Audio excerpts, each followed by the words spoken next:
അപ്പോൾ എങ്ങനെയാണ് പൂനെയിലേക്കുള്ള അഡ്മിഷൻ? നമുക്ക് യാത്ര സ്റ്റാർട്ട് ചെയ്താലോ? പിന്നെ ആലുവയിലോട്ടാണ് പോകുന്നത് കേട്ടോ. ഇവിടെ നമ്മൾ ട്രെയിനിൽ കയറും കേട്ടോ. ട്രെയിനിൽ കയറി നമ്മൾ എയർപോർട്ടിൽ ഇറങ്ങും, പിന്നെ പറന്ന് പൂനെയിലോട്ട് പോകും.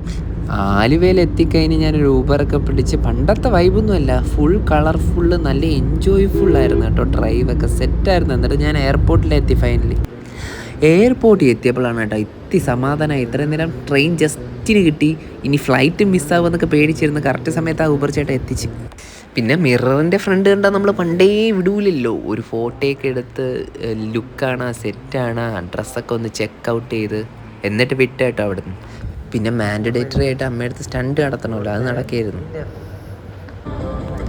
പിന്നെ ഫ്ലൈറ്റിൽ കയറി ഇത്തിരി റെസ്റ്റ് ചെയ്ത് ഉറങ്ങി. പിന്നെ നമ്മളവിടെ പൂനെയിലെത്തി. പൂനെ എന്ന് പറഞ്ഞ് എത്തിയപ്പോൾ ഭയങ്കര എക്സൈറ്റഡ് ആയിരുന്നു.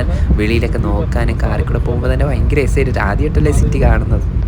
പെട്ടെന്ന് സമയം കടന്നുപോയി. അടുത്ത ദിവസമായി. അപ്പോഴാണ് ജോയിൻ ചെയ്യാൻ പോവേണ്ടത്. ഞാൻ ഡ്രസ്സൊക്കെ സെറ്റാക്കി പോകാൻ റെഡിയായിരുന്നു. മനസ്സിൽ ഇത്തിരി ടെൻഷനൊക്കെ ഉണ്ട്. ആദ്യമായിട്ടല്ലേ പോണത്, എന്ത് സംഭവിക്കുമെന്നുള്ള ഒരു ആങ്സൈറ്റി. അവസാനം നമ്മൾ കാത്തിരുന്ന് അവസാനം കോളേജിലെത്തി. കുറേ കഷ്ടപ്പെട്ട് എത്താനെങ്കിലും ഫ്രണ്ട് സൈഡൊക്കെ ഇതാണ്, സൂപ്പറാണ് കേട്ടോ, വൈബാണ്. പിന്നെ ഓഫീസിലാണല്ലോ ബാക്കി കാര്യങ്ങളൊക്കെ റെഡിയാക്കേണ്ടത്.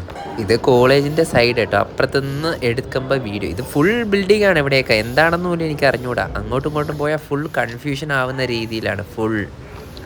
എന്തായാലും പോയതല്ലേ, ചുറ്റുപാടുമൊക്കെ എങ്ങനെ ഉണ്ടെന്ന് നമുക്ക് അറിയണ്ടേ. അങ്ങനെ അതിൻ്റെ ചുറ്റുമൊക്കെ ഇങ്ങനെ കറങ്ങി നോക്കി. അങ്ങോട്ട് പോയാലും ഇങ്ങോട്ട് പോയാലും കൺഫ്യൂഷനാണ്, കുറേ ഡിപ്പാർട്ട്മെൻറ്റ്സും എല്ലാം. പിന്നെ നമ്മൾ അവസാനം ഇത് കഴിഞ്ഞിട്ട് എനിക്ക് പൂനെ സിറ്റിയൊക്കെ ഒന്ന് കാണണമെന്നുണ്ടായിരുന്നു. അങ്ങനെ ഓട്ടോയിൽ കയറി ഒരു ചേട്ടൻ്റെ അടുത്ത് പോയിട്ട് ഒരു ഫുഡൊക്കെ കഴിച്ചു. അവിടെ പാവ് ബജി കിട്ടും, സൂപ്പറാണ് സാധനം. കഴിച്ച് ടേസ്റ്റൊക്കെ ഫാബുലസ്. ഇത് രാത്രി ഞാൻ ആ സിറ്റിയിൽ കൂടെ അങ്ങോട്ടും ഇങ്ങോട്ടും ഒക്കെ കറങ്ങിയായിരുന്നു. നല്ല രസമുണ്ടായിരുന്നു. എന്ന് വെച്ചാൽ എനിക്കിഷ്ടപ്പെട്ടു കേട്ടോ. കാം ആൻഡ് ക്വയറ്റ്, എല്ലാം നീറ്റാണ്.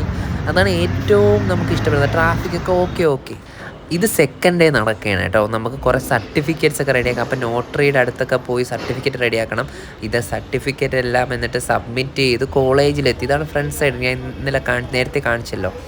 പിന്നെ ഇത് ഞാൻ ചുമ്മാ ചില്ല് ചെയ്യണം കേട്ടോ. എന്തെന്ന് വെച്ചാൽ ലൈക്ക് ഒരുമാതിരി അഡ്മിഷനൊക്കെ എടുത്ത് ഇനിയിപ്പോൾ നമ്മൾ ഡിപ്പാർട്ട്മെൻറ്റിൽ ജോയിൻ ചെയ്യാൻ പോകണം. അപ്പോൾ ഡിപ്പാർട്ട്മെൻറ്റ് ജോയിൻ ചെയ്യാൻ പോകണം, അത് വേറൊരു സ്ഥലത്താണ് കേട്ടോ. പോകുന്ന വഴിക്ക് കണ്ടത് ഇതാണ് നമുക്ക് മെയിൻ ബിൽഡിംഗ് ഒക്കെ. അപ്പോൾ ആ വഴിയാണ്. അതൊക്കെ നല്ല രസം, ഒരു ക്യാമ്പസ് വൈബൊക്കെ ഉണ്ട് കേട്ടോ. നല്ല രസം, കുറേ പാത്തുണ്ട്. ഇത് അകമൊക്കെ നീറ്റ് ആൻഡ് ക്ലീൻ ആണ്, ആൾക്കാരൊക്കെ ഉണ്ട്. അവസാനം നമ്മളെ ഓടി നമ്മളെ ഡിപ്പാർട്ട്മെൻറ്റിലെത്തി. പിന്നെ അകത്ത് ഇതാണ് ഡിപ്പാർട്ട്മെൻറ്റ്, കയറുന്ന വഴിയും. ഞാൻ അതൊക്കെ വീഡിയോ എടുത്ത് വെച്ചിട്ടുണ്ട്. സൂപ്പർ. അവരെന്ന് കാണുന്ന ഇതൊക്കെ അന്ന് എന്നെ ഓട്ടിക്കും മിക്കവാറും അവിടുന്ന്. പിന്നെ ആ ഡിപ്പാർട്ട്മെൻ്റ് അകത്ത് കയറി അഡ്മിഷനൊക്കെ എടുക്കാൻ ഇതാണ് അവിടുത്തെ ചേച്ചി കേട്ടോ. അത് കഴിഞ്ഞാൽ ഫോട്ടോ സെഷൻ.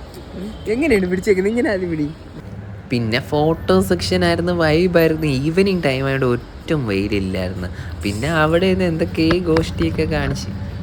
പിന്നെ ഒരു കാര്യം എനിക്ക് ഇഷ്ടമെന്ന് വെച്ചാൽ ടെമ്പറേച്ചറും ക്ലൈമറ്റും സൂപ്പർ. കേരളമായിട്ട് ഓൾമോസ്റ്റ് സെയിം. പിന്നെ കുറേ നേരം അവിടെ നിന്ന് ഗോഷ്ടിയൊക്കെ കാണിച്ചപ്പോൾ അവിടെ നിന്ന് അഡ്മിഷൻ എടുക്കുന്ന വേറെ ആൾക്കാരുടെ ഇവൻ ആരുടെ. പിന്നെ അവിടെ നിന്ന് സ്കൂട്ടായി. പിന്നെ ഞാൻ സ്ട്രീറ്റൊക്കെ കാണാൻ പോയി നൈറ്റ് ആയപ്പോൾ. അതൊക്കെ എന്തൊക്കെയായാലും കാണേണ്ടതാണ്. നമ്മൾ ഇവിടെ നിന്നൊക്കെ പോകുമ്പോൾ different diverse culture, street food must try. പിന്നെ HOD പറഞ്ഞിട്ട് 2-3 ദിവസം കഴിഞ്ഞിട്ട് ജോയിൻ ചെയ്ത്. അതുകൊണ്ട് ഞാൻ തിരിച്ച് ട്രെയിനിലേക്ക് നാട്ടിൽ വന്ന്. പിന്നെ ഞാൻ വിചാരിച്ച് പിന്നെ ഫ്ലൈറ്റിൽ പോകാം. അങ്ങനെ ട്രെയിനിൽ പോകുമ്പോൾ നല്ല രസം കേട്ടോ, ചുറ്റുപാടും കാണുന്നത്. പിന്നെ ആൾക്കാരൊക്കെ സൂപ്പറാണ്. പിന്നെ ട്രെയിനിൽ ഞാൻ പൂനെയിൽ ഒരു ചേച്ചിനെ പരിചയപ്പെട്ട്. ഭയങ്കര ക്ലോസ് ആയിരുന്നു നമ്മൾ, നൈസായിരുന്നു അവസാനം പോയിട്ട് വന്നത്.